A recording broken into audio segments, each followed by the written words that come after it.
Vous écoutez l'émission Raconte ta ville ou ton village.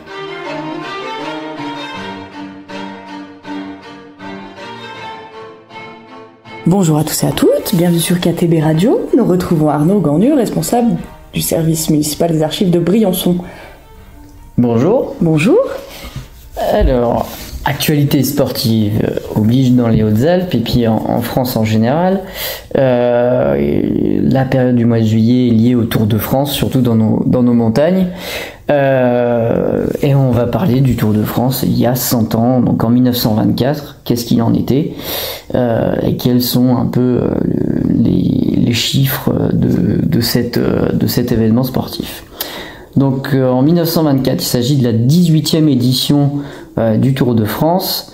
Il se déroule donc du coup en 15 étapes pour un total de 5425 km. Waouh. Au départ, il y avait 157 coureurs et à l'arrivée, ils étaient plus que 60. Alors honnêtement, quand j'ai fait des recherches, je m'attendais pas du tout à ce type d'étape. Pour vous dire, l'étape la plus longue faisait 420 km et la plus courte, c'est celle qu'on va aborder. C'est l'étape Nice-Briançon de 275 km. Alors, aujourd'hui... Prennent l'autoroute, ils se vont tirer. Aujourd'hui, ils font des étapes maximum, je dirais, de 230 km peut-être. Mais globalement, c'est des étapes en kilomètres de 190 km en moyenne. Et voilà, déjà quand même pas mal. C'est déjà quand même pas mal. Je pense que pour le commun des mortels, c'est compliqué, surtout pour les étapes de montagne, puisque voilà, il y a des enchaînements de cols, voilà, la fatigue, en plus avec l'enchaînement aussi des jours de course et l'intensité de course. Voilà, donc pour vous dire que je pense qu'ils avaient beaucoup plus de mérite sûrement qu'aujourd'hui.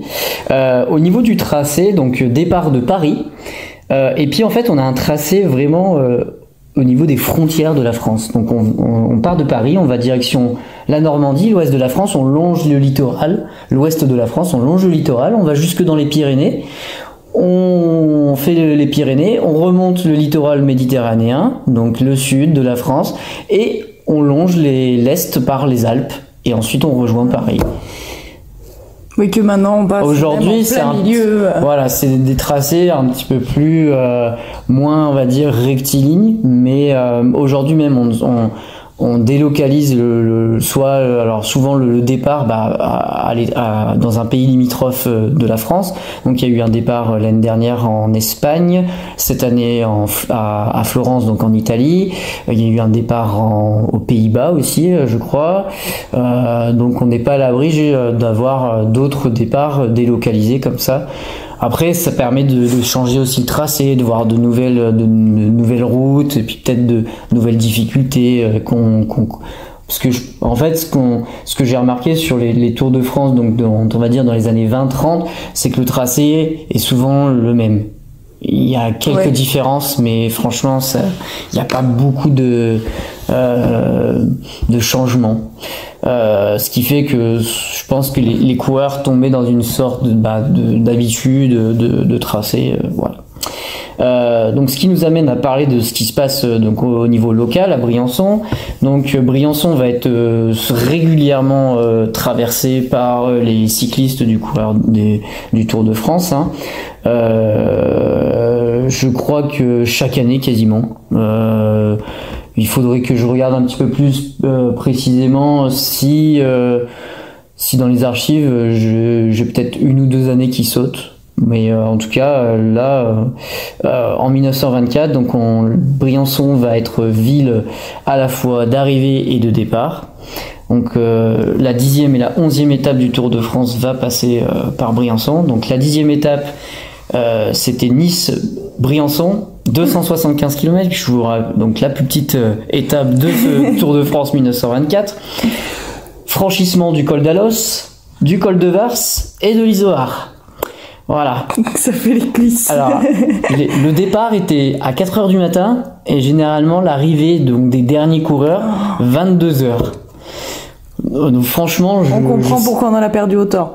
Oui, donc le 157 au départ et 60 à l'arrivée, voilà, ça peut être... Entre les blessés, Voilà, les abandons, les chutes, etc. Puis il faut dire que l'équipement n'est pas le même qu'aujourd'hui. Les vélos étaient plus lourds. Les vélos étaient plus lourds, les systèmes de frein aussi devaient être catastrophiques. Le dépannage peut-être pas forcément très rapide. Et surtout... Pas de dopage peut-être. Ah, alors là, non. Et ben justement, cette édition 1924, elle est marquée par un petit scandale au niveau du dopage. En fait, on a l'abandon des frères Pélissier qui étaient un peu les stars en France du cyclisme à cette époque-là. Ils abandonnent parce que c'est plus un abandon pas sportif mais plutôt polémique, dans le sens où ils sont contre l'organisation de la course et aussi ils font remonter certaines pratiques qui sont faites par les coureurs de dopage. Et il y a un reporter qui s'appelle Albert Londres qui est très réputé dans le monde du sport et qui va suivre quasiment pendant plus d'une vingtaine d'années le Tour de France et qui va en faire une chronique qui est devenue célèbre puisqu'on en trouve énormément de traces du coup aujourd'hui dans les archives et puis en fait dans la presse. Ce reporter-là va mettre au jour en fait des pratiques de dopage qui sont à l'intérieur du peloton et on parle en fait de dopage à la cocaïne. Aïe, aïe, voilà.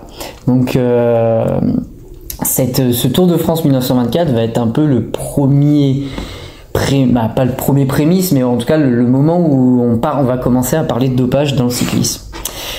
Pour revenir à notre étape donc de Briançon, elle sera remportée par Giovanni Brunero, un Italien.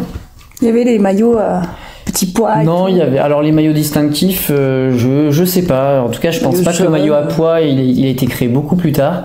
Le maillot jaune, je ne sais pas. Faudrait qu'on se renseigne. Il n'y avait pas de caravane. Il n'y avait pas de caravane publicitaire. C'était triste. Pas forcément, je pense que c'était... Alors il y a des photos, il y a beaucoup de photos d'archives alors qu'on peut retrouver, alors pas forcément aux archives municipales à Briançon, mais sur le site de la BNF, donc la Bibliothèque nationale de France, et sur Gallica, des Tours de France, donc 1923 et 1925 qui sont passés par Briançon. Et vous voyez, il y a un moment, il y a une photo, et justement elle est très représentative, c'est que c'est vraiment un événement, hein, tout le monde, on va dire, vient voir le Tour de France, et on voit la montée ou la descente de la chaussée, et il y a énormément de spectateurs à côté, dont en fait des militaires qui viennent aussi, évidemment Briançon à cette époque est une ville de garnison, et en fait on voit les militaires dans le public venir apprécier le défi sportif de ce qu'on a appelé les forçats de la route. On suit déjà le Tour de France à cette époque. On suit déjà le Tour de France. Est-ce qu'il y avait une étape du Tour avant pour les citoyens lambda Non, mais par contre dans ces 157 coureurs au départ, il n'y a pas que des professionnels. En fait, il y a ce qu'on appelle des touristes coureurs. Donc en fait, je pense que c'est des particuliers qui devaient payer un droit d'inscription pour participer et qui venaient se confronter aux autres coureurs un peu professionnels. Mais non, il n'y avait pas l'étape du Tour comme aujourd'hui où les amateurs peuvent au moins participer à une étape pendant ces 3 semaines de course. Donc voilà un peu pour l'étape numéro 10. Et puis le lendemain, donc la 11e étape qui partira de Briançon, direction Gex, donc dans l'Ain. Étape d'une longueur de 307 km et qui passera par le Galibier et ensuite la vallée de la Maurienne et jusqu'au département de l'Ain. Cette étape sera remportée par Nicolas Frantz, un luxembourgeois.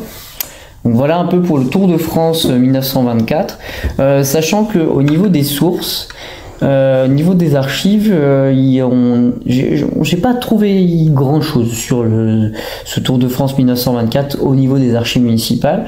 Même dans la presse, le petit Briançonnais relate que en fait des informations classiques, la durée de l'étape, le vainqueur, mais il s'étale pas forcément sur peut-être les événements qui se sont déroulés aux alentours. Voilà.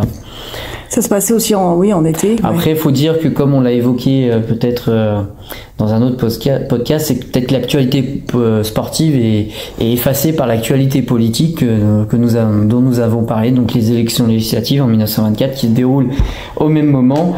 Et donc peut-être ils ont la priorité était donnée à l'actualité politique et pas sportive. Et là, on a été ville de passage simplement cette année. Peut-être l'année prochaine. Peut-être. L'étape. Oh, ça me semblerait pas. L'année dernière déjà, non, il y a 2 ans. L'année dernière, nous avions été ville d'arrivée. Ville d'arrivée. Oui, je crois. Ou ville de départ. Oui, départ, il me semblait qu'il partait de Saint-Chaffré. Oui, oui, c'est ça. Et oui, donc on a été ville d'arrivée. Il me faisait le col du Granon. Col du Granon, ouais, c'est ça. Donc ville d'arrivée. Donc peut-être l'année prochaine. Après, on n'est pas à l'abri d'avoir il y a quand même plusieurs épreuves cyclistes qui passent par Briançon. Donc on peut avoir le Giro, même si c'est le Tour d'Italie et parfois ça reste quand même plutôt côté italien. Mais bon, voilà, la proximité fait que, comme le Tour de France, il peut traverser les frontières. Et puis on a le Critérium du Dauphiné, qui est aussi Briançon fait partie historiquement terre de vélo. Fait partie du Dauphiné, donc le Critérium du Dauphiné est passé à de maintes reprises par Briançon, donc à voir l'année prochaine, et peut-être que nous aurons l'occasion de reparler du Tour de France 1925 et de voir ce qu'il en était. Voilà. Pour donner une information, en 1923, le Tour de France du coup a connu quelques difficultés de passage parce qu'il était de passage à Briançon. Ils devaient passer par l'Izoard et puis finalement en fait l'itinéraire a changé au dernier moment puisqu'il y avait de la neige à l'Izoard donc au mois de juillet. Donc ils ont dû changer le parcours. Les pauvres. Et oui, après il n'y a pas forcément les mêmes moyens de déneigement qu'aujourd'hui, donc ils ont préféré passer par une route plus sécurisée et accessible. Voilà. Merci beaucoup. À bientôt.